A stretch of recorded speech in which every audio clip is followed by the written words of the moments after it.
left Zion National Park this morning. We're heading to Salt Lake City, Utah. So we're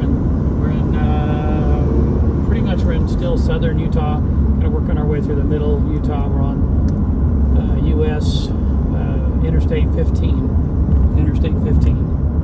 and the scenery has changed, so I decided to pull out the camera. It's getting a lot more beautiful. It's becoming a little more mountainous right here. You can see them up in the distance. So we're heading into a valley. We'll be passing Provo in maybe another hour and a half. Now we finished up our 3 days in Zion National Park, and again we're working up towards Salt Lake City. We're going to spend a few days up there kind of bumming around, or a day or so, and then we'll be flying off on Saturday.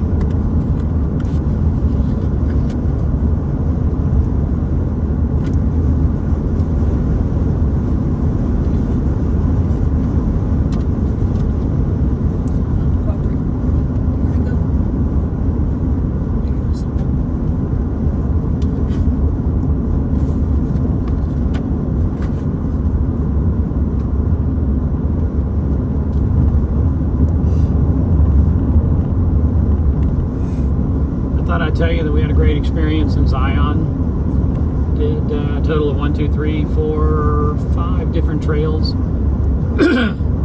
Had some great meals. Had 2 really good meals at the Benton Spur restaurant. So if you go, we highly recommend that. We also recommend that hotel we stayed in, which was the Hampton Inn in Springdale. But I also noticed down the road another 10 or 12 miles, when you got out of that little valley there was a La Quinta. That was like a 4-story. I didn't notice that before. But we were real happy with the location. We really like that little village in Springdale. Springdale kind of butts right up against the National Park entrance. And their shuttle, I thought I'd talk about the shuttle a little bit.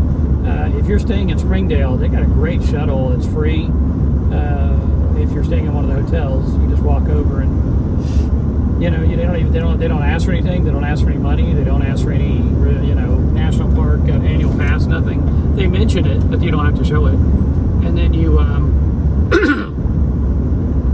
and then from there you catch that shuttle and you take it into the national park. And then to maneuver around the national park, you'll need to get off the Springdale shuttle and then take it into the National Park. The National Park has their own shuttle that'll take you from the visitor center to stop number 9. So stop number 9, and stop number 9 is the most crowded. It is the most used, and if you end up at a different stop, it's a little difficult to get on because in the afternoon, because everybody's coming off of number 9, which is the most popular ones, and it's hard to, if you're on stop like 6, it's hard to get a seat because there's so many people coming off those trails. We had a nice ice cream over at Woohoo's. Was it Woohoo's or Woozies? Woosies.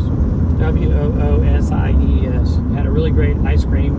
I had a smoothie. It was really good. It was kind of green, but it was really healthy and full of carbohydrates.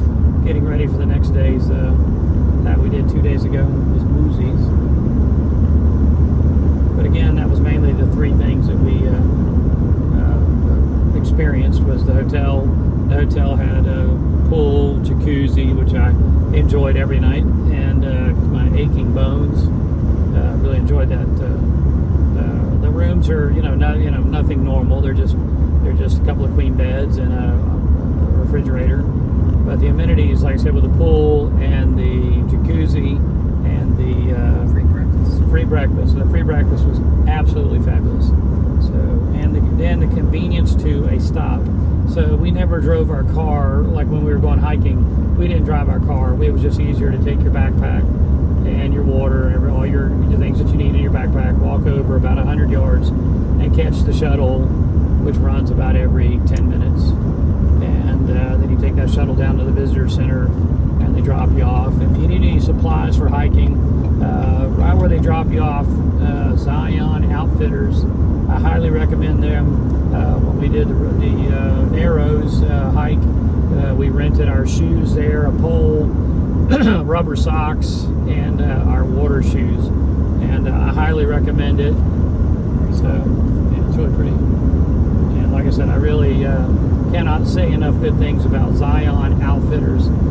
They get 4 stars, and same with the Bit and Spur restaurant right across from the hotel.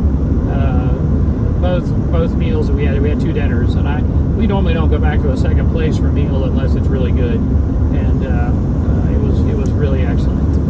And there's nothing better than getting some pasta, homemade pasta, after you get off a trail. You can have it before the trail, but it was really great to be able to do that.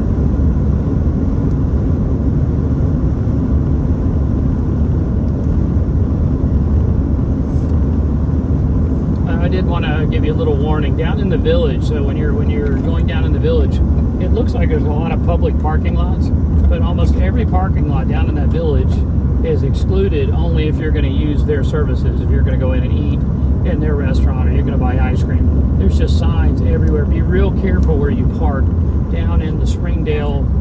Yes, down in the Springdale, one of those fast food places. One with the big arches. But the fast food, there's no fast food, and there's no place to park. You almost want to take the shuttle if you're going to go into the little village of Springdale, where you almost want to take the shuttle down there or walk down there. We had a real fun experience trying to find an open restaurant one day. There was no open restaurants, and their signs were all tow-away signs. If you park here for more, and you don't buy their services or their food, and they tell you off. So warning about the Springdale parking. There's very little public parking. There is public parking on the street in Springdale, but you have to go over to a meter and pay like $20 a day for parking. We finally found a place that was open, and we're able to park and get what we needed. So all right, well, I'm going to cut this off because it's a rest break time on Interstate 15 heading towards Salt Lake City. And the state of Nevada, y'all did a good thing today. State of Utah, wrong state. State of Utah. It cost us 1 hour and 7 minutes because you were working on the road today. So we got an 1 hour and 7 minute bonus to get to look at the state of Utah and cows today while we sat in bumper to bumper traffic on the interstate system. Right onto West 1175 North. In Florida, and I say this to the state of Nevada, in Florida, they do their paving at night. And in this state, they decide to do their paving in the state of Utah in the daytime. So as we're traveling, we got an extra 1 hour and 7 minutes of travel time because of the bonus travel time that we get to see the state of Nevada. All right, I'm gonna cut off. Proceed.